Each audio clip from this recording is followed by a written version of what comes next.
Hello, everybody. My name is Renee Vidor. I have the opportunity today to celebrate the 1 year anniversary of a book that is changing lives because it's all about wisdom. So you also see I have here a great friend, author, psychiatrist that I'm going to introduce to you real quick. Sunil, Dr. Sunil is the author, blogger, and podcaster and coach. It's his privilege to work with senior leaders who feel stuck. So if you're feeling stuck, you're in the right place. He empowers them to re-engage with deeper purpose and live life in crescendo. So their best days are still to come. Dr. Sunil has worked as a psychiatrist for over 25 years. He lives outside of London, England with his wife, Sally, and they have 4 grown children. So Dr. Sunil, thank you so much for being here and allowing for me to share this amazing moment with you. I know your book came out a year ago, Dancing with Wisdom. And I just want to ask you right now, I know you've had so much going on where you even practiced what you've written. You have some amazing things going on, bittersweet. Would you like to just open up and introduce and share a little bit of this wisdom with our audience today? Yes, so Renee, it's a great privilege to be with you today. And yes, goodness, a year has flown by, and since the launch of the book. And you're right, it is rather bittersweet for me. Today's also the 8th year anniversary of the passing away into eternity of my friend Abhishek Banerjee, Bunty. We launched the book on the anniversary of him going into eternity last year. But also for me, it's been quite hard as well, because these last couple of weeks, because I've also lost my mother on the 7th of March. She too went into eternity. I thank God for her life. I thank God for the fact that we could be with her. In my brother, my dad, and I could be with her in the last 7 hours of her life in hospital. We could pray with her. We could worship with her. We could commit her into the hands of our loving Heavenly Father. Yes, it's. I never thought this that we'd be discussing that at this point. Well, funny sort of things. I knew it was coming, but when it comes, then it's hard. It is hard, and I think you said, is that we need wisdom in how to handle things we don't know how to handle, and you realize, yes, that I'm at the end of my resources, and I need the one who is the source of all wisdom myself. I've written a book called Dancing with Wisdom, but I just want to communicate to you and to everyone watching as well that I need wisdom just as much as anybody else, even though I've written a book on it. It's something that I need every day. Yeah, that's a little bit that's been going on. I mean, it's been an incredible year in terms of obviously getting the book out, in terms of the adventure as well of sharing it with others, seeing others reading it, and getting excited by it as well, and excited about the subject of wisdom and engaging with wisdom. But it's real. I mean, it's real, because one of the 4 questions of wisdom, it's being, relating, doing, and leaving. And leaving is, especially when you lose your mother as well, that's tough. But yeah, but thank you. That was insightful. So being, relating, doing, and leaving. Is that what you said? That's right. And it's in that order. Who am I called to be? How do I relate to? Who am I called to be? So that's the whole area of identity. And who am I? And it's our world is full of these issues about identity. People struggling in all sorts of areas. But once I know whose I am, so it's less about who I am, but whose I am, then that provides enormous freedom. And the order is important, because we start with being, we then move to relating, and how do I relate to those who are closest to me within my family and friends, and then going out into this global community that we're a part of. Which technology now allows us to do, but that requires wisdom. How do I manage that? Doing, and then ultimately, what am I called to do that no one else can do? And then ultimately, how can I live in such a way that I can live a life without regrets? That I've done what I can, and that, and ultimately looking forward.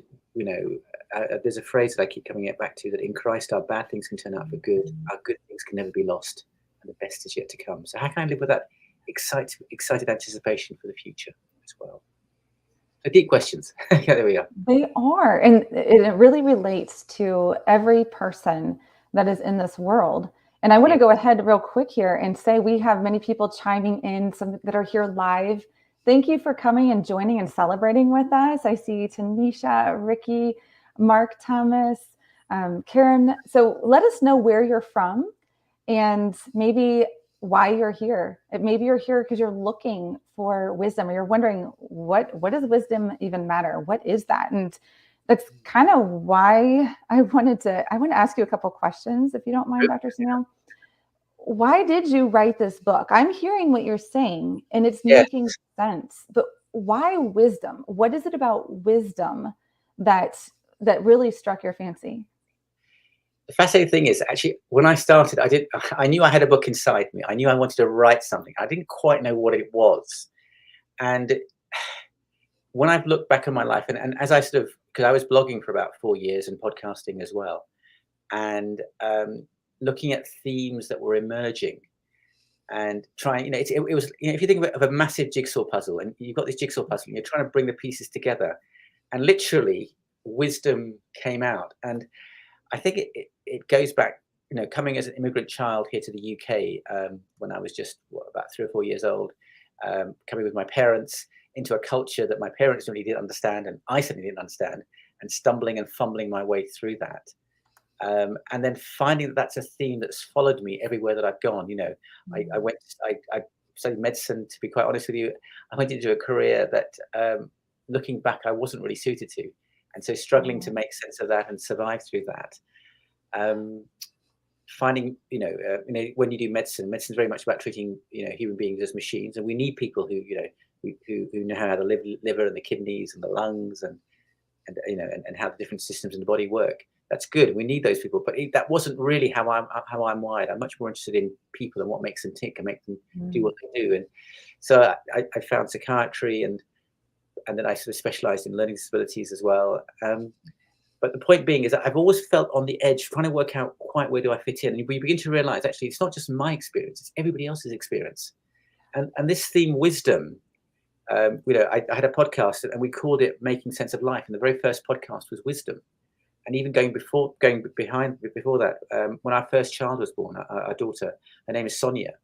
And we called her Sonia, which is from the Greek, which means from the Greek for wisdom. And in Punjabi, it means beautiful. So beautiful wisdom. And subconsciously did that. And so when you look at your life, you're looking at themes that keep repeating. And I realized, actually, what I'm actually looking for is wisdom.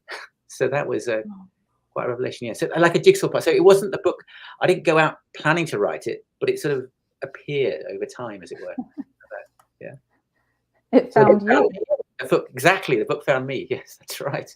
Yeah. Well, it sounds like you were just the right person to write it, as it's been something that has followed you. It's something that all of your background, whether or not it was where you really felt like you were supposed to be long term. I'm sure all those pieces were part of the puzzle and added to the education, the knowledge, the wisdom that you now have and have been able to write it. Yeah. And I think the other thing is, just to say, is that it's something that I'm finding myself endlessly fascinated by. It's like, you take off layers of layers, and it's so rich and so deep that I mean, I hope this is true, but I'd like to say it's a subject I've found that I think will enrapture and captivate me for the rest of my life. I'm hoping it does anyway, but it is such a rich subject. So you told us a little bit about why you wrote it. Yes. Can you more define what is wisdom? Yes, because wisdom is, the way I like to say it is, wisdom is like a diamond. If you look at a diamond, you can look at it from different facets and different angles. And so there are so many definitions. So I'll just throw a few. I'll just give out a few. So wisdom is related to timeless truths that connect us to the best version of who we are and who we long to be. So if science is organized knowledge, then wisdom is an organized life in the fullest sense of the word. Wisdom is about it's about being on a path to the success, satisfaction, and significance that we all hunger and strive for. And wisdom ultimately is about what does it mean to master life and to quite literally reign in life. To have that sense of that as it were, that the universe has got my back. And if you're a person of faith, that God has got my back, and that ultimately I may make mistakes, because we've got to be very careful. Wisdom isn't about, doing all the right things and getting it sorted out, but Okay. it's navigating through the complexity, confusion, and chaos of life, and cynicism of life Hmm. in a way that doesn't drown and defeat and discourage us, but that actually enables and empowers me to grow and flourish, so that I can I can live in the present moment with confidence and look to the future with excited anticipation as well. Um, so wisdom is really about skill in living. If you think about a craftsman who can make a beautiful work of art, or an athlete who can run the 100 meters in record time, or a gymnast who can do amazing, acrobats and amazing gymnastics. Well, wisdom is ultimately skill in living life to the full, and learning to flourish, and really grow to all that we're called to be. And that's going to be different for all of us, because all of us are on different paths, and that doesn't mean it's all of us have different challenges, so it's very unique to each person. And I hope that by writing the book, I've been as sort of transparent and as open as I can about my own personal struggles. And I've had the privilege of being a psychiatrist, work and talking to people about some very deep personal issues, and seeing and helping them work through some of those things, as a coach as well. And so I bring those all together to give the reader permission to then reflect on their own life and their own wisdom quest, and to think about, what are the touch points where this is speaking to me, and what is my own wisdom quest? Because ultimately, all of us are on a quest for wisdom. That is such a great definition. And one thing I really liked that you said, that I think describes something that many of us are wanting, but it's not always accepted in our world, is that wisdom is not about having a perfect life or having everything all just straight Yeah. and narrow. But Yes. what you just described is that it's about the journey. So wisdom is taking that journey and allowing for it to, you said the word rain, like rain in our life. And actually, it sounds like have meaning and purpose in our life. Wisdom gives us those definitions. Is that am I correct in That's what I right. heard you say? Because I think, it's Thoreau who says that many people live lives of quiet desperation and die with their song still inside them. And Mm, so the tragedy is that we are so distracted by yeah. in many ways, this is one of the best times to be alive, and also one of the most challenging times to be alive. I think it was Charles Dickens who said it's the best of times and the worst of times. We've got amazing technology, amazing things that we can do, but we've also got incredible challenges as well. Again, globally, internationally, Mhm. but also personally as well. If you look at increasing rates of mental illness and unhappiness and discontentment, those are skyrocketing as well. And we need to become more intentional, because if we just drift through life, and if we just follow whatever is latest and loudest, it's going to produce quite a negative outcome. And so wisdom is calling us to that life of intentionality. And thank you, Ricky. Don't die with your song still inside you. Exactly. Yeah, you have many people watching here live. Thank you guys for joining us. And if you're watching the replay, we welcome you as well. And as we're going through here and talking about your book, Sunil, Dancing with Wisdom, this is a sacred quest to restore meaning, purpose, and fun to your life and work. Yes. Tell us, why dancing? When I think of wisdom, maybe the first thing may not be dancing, but why dancing? Great question. And again, that title came towards the end, but it's really linked with that, with the subtitle with fun. Because if you think about dancing is a whole body experience. When you're dancing, you really have to be fully engaged, and there's energy, there's delight, there's enthusiasm, there's joy. And ultimately, if I'm connected with my creator, if I'm connected with my community, if I'm connected with who I am and why I'm here, then I'm fully engaged. And when you're dancing, you have to be very aware of your dance partner in terms of the moves that they're making, so you can respond appropriately. And life is like that. Something happens unexpected, unplanned. I've talked, this last 2 weeks have been bittersweet for me. And I'll be honest, I could, for example, I'll be very brutally honest, that I'm obviously sad to lose my mother, but I'm also very thankful for her life. I'm also very grateful for the times that we had at the beginning of this year. One of the things I really felt important to do, I felt God saying to me, was make sure that you have capacity in your busyness for your parents. And by the grace of God, I was able to do that. And I was able to make sure that I had time. So we had a lot of quality time together. Still painful that she's gone. But I also but I don't have the regret that, that I wasn't there for her. So it's these kind of things. It's living life fully engaging with what I'm called to do in the way that I'm called to do it, rather than being frenetic and fighting with things and being frustrated and angry and I need to do this, I need to do that, but actually slowing down, smelling the roses, enjoying what's there, and just savoring each day and each moment. So, and again, going back to your question about dancing, there's all sorts of dances that you can do. You can do a slow dance, you can do a fast dance, but you're fully there. I think that's the key thing. At living life to the full, living fully immersed into everything. Because people, we're multitasking, we're distracted, we've got 101 things we know we should be doing. No, this one thing I do, I know that I'm called to do this, and so I'm fully present here with you, and that's what I'm called to do. So yeah, but those are something really about dancing, but also the joy and the delight, I think, as well, which is what we're called to. Yeah. That's beautiful. And that's such a good picture.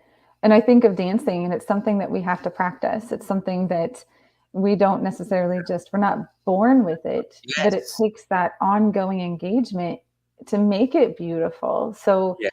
and I know that your book really speaks to that. It speaks about being able to practice that, how to get into wisdom, how to really make that dance happen.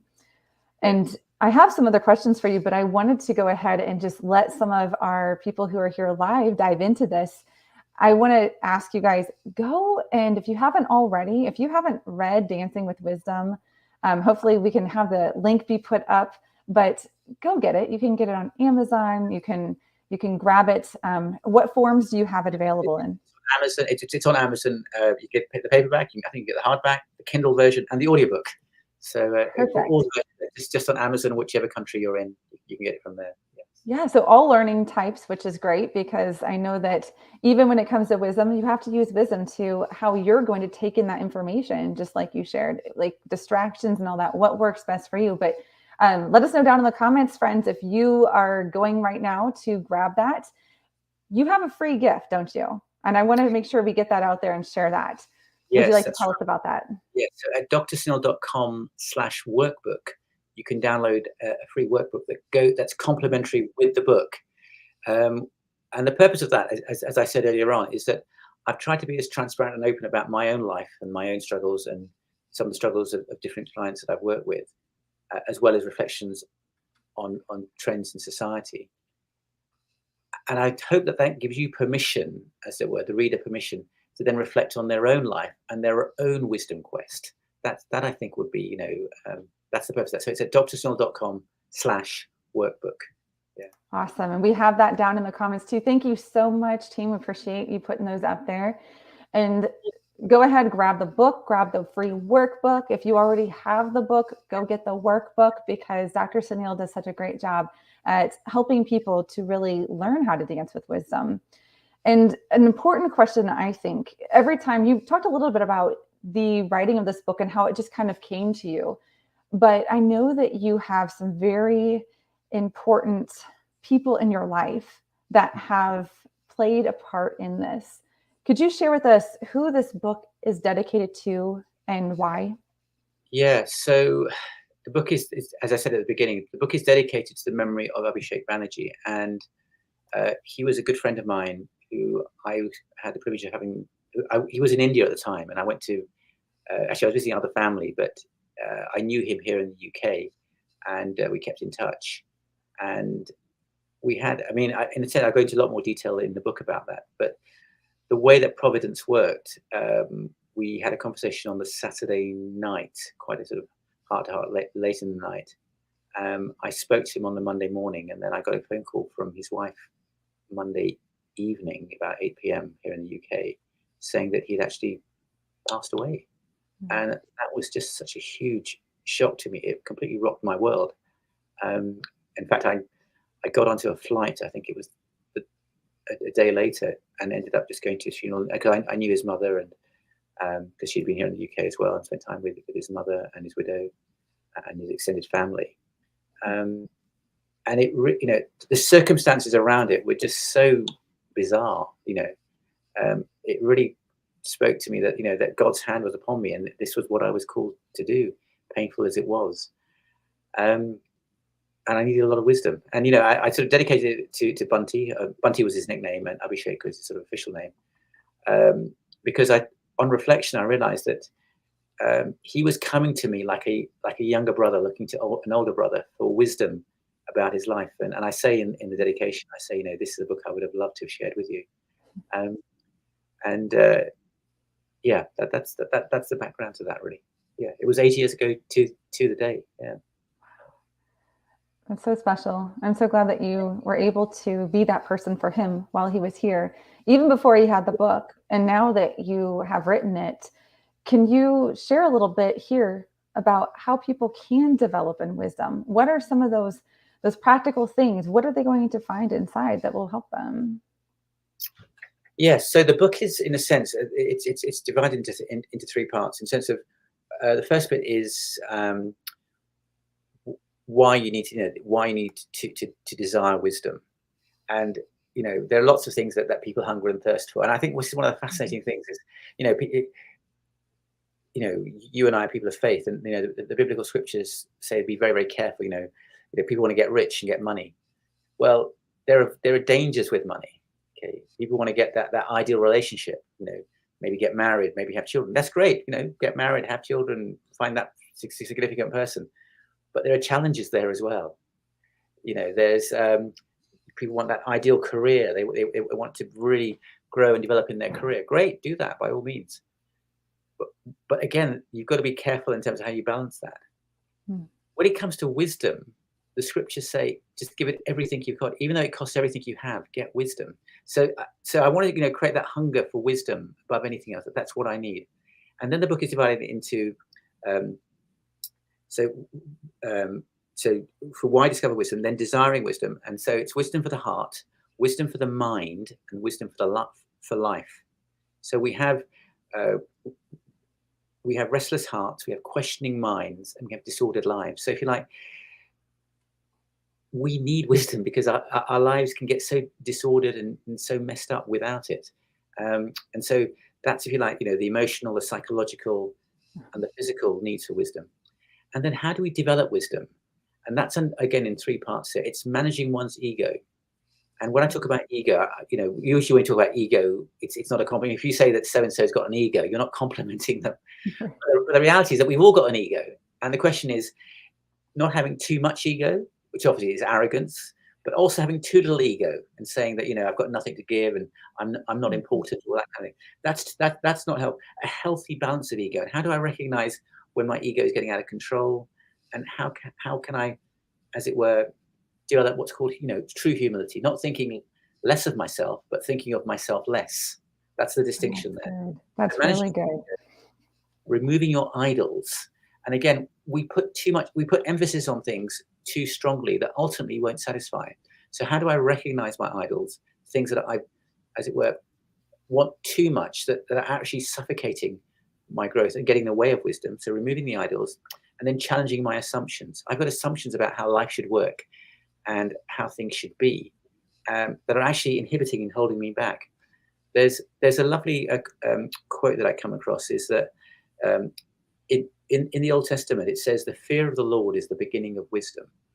And fear, not in the sense of terror, but the best definition I've come across is the trembling joy and wonder that increases as I relate to God as he actually is, not as I imagine him to be.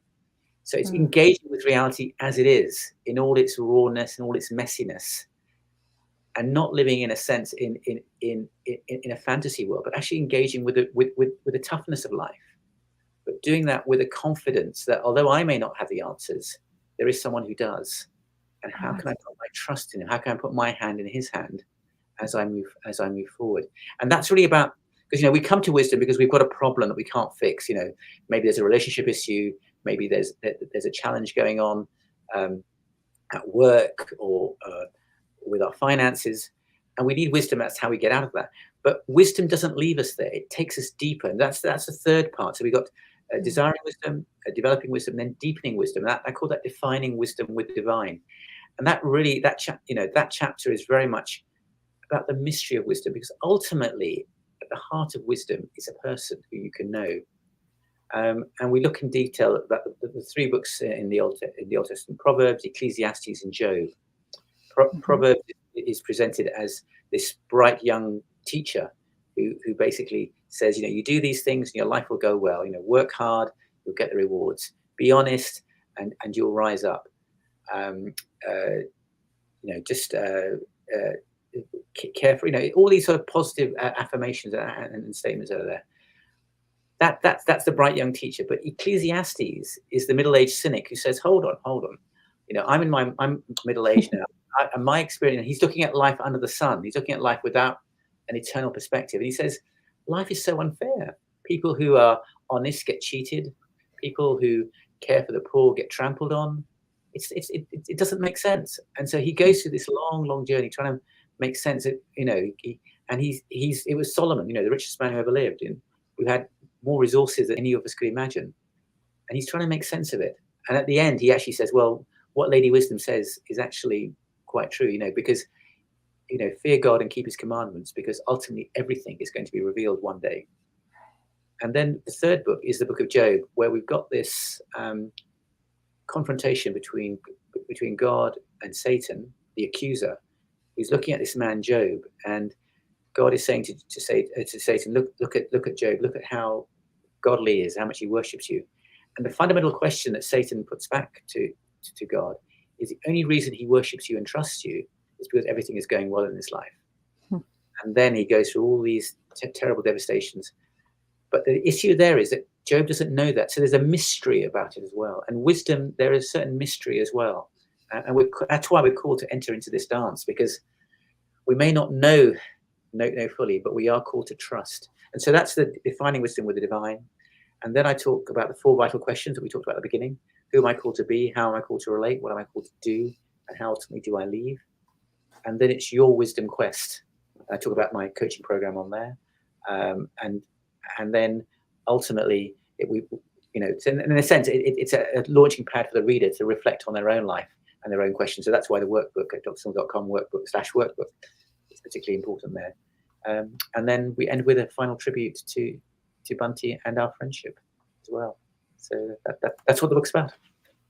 Yeah. That is awesome. And I want to go back to your coaching a little bit, because of course, with all that you have done in your life, and I would say the more years that we have lived, the more wisdom we've gained. I don't like to look at age as something that is like a number or something to be looked at negatively. But the truth of the matter is, that's more wisdom that we've been able to bring into our life. Yes. So you work with specific people for coaching. And I know that that's something that you're passionate about. You love to empower people. And part of that is learning how to gain this wisdom, how to do this dance, and to, like you said, leave well. So where can they go if they want to learn more about your coaching, or see if you and them are a good fit?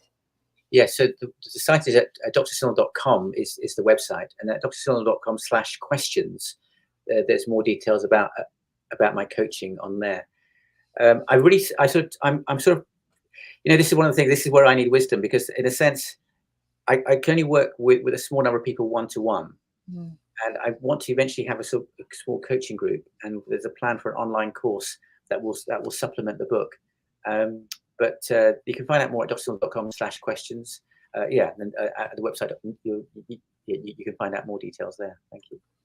All right. So drsunil.com/questions. And you have a form there so they can fill that out if they want to learn more or connect with you.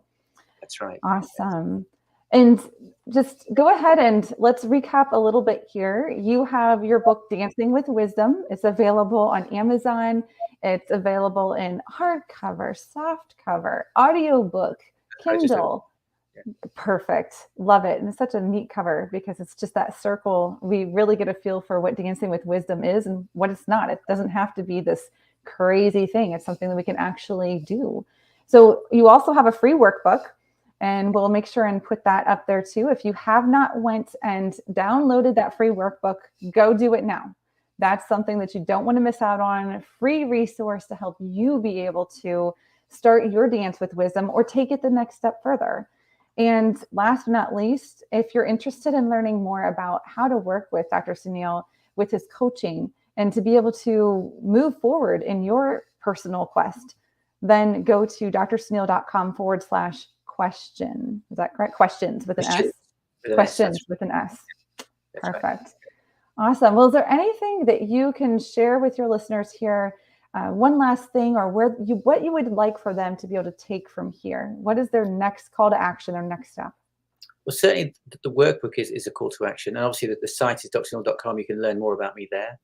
And I think once you realize actually that what you need is wisdom, then it opens up an exciting world of possibilities, much greater than anything you could think or imagine. Because it's about ultimately engaging with the creator of the universe. I mean, the fruit of wisdom is shalom, and the best definition of shalom I've come across is wholeness for the whole person, for the whole of life, extending to the whole of the cosmos. Now, if anything isn't more all-encompassing than that, I don't know what is. And that's, in a sense, the promise of wisdom. And in a sense, these are my sort of small steps towards that. But I'm on this quest with you as well. I'm always reminded, it's quite sobering. King Solomon was called the wisest man who ever lived in the Old Testament. And he wrote a lot. He wrote a lot of the Proverbs. He wrote Ecclesiastes. But the sobering thing about him is that at the end of his life, he didn't finish well. And he disobeyed God in certain key areas, which actually meant that the verdict that God gave on his life was very negative. And so this is something that we need, again, I just, just because I've written a book on it, I need this wisdom just as much as anybody else as well. And if you'd like to join us on that question, we can encourage each other on that. I think that'd be amazing. Oh, that is awesome. Thank you so much. Thanks for taking time out of your life to write this book, for taking time to work with people through it, and for your humility as well as your ability, your approachability. So thank you for being here, and thank you all. Yeah. Thank you. Yeah. Thank you for everyone for being here to watch. And Dr. Sunil, we appreciate you. Thank you.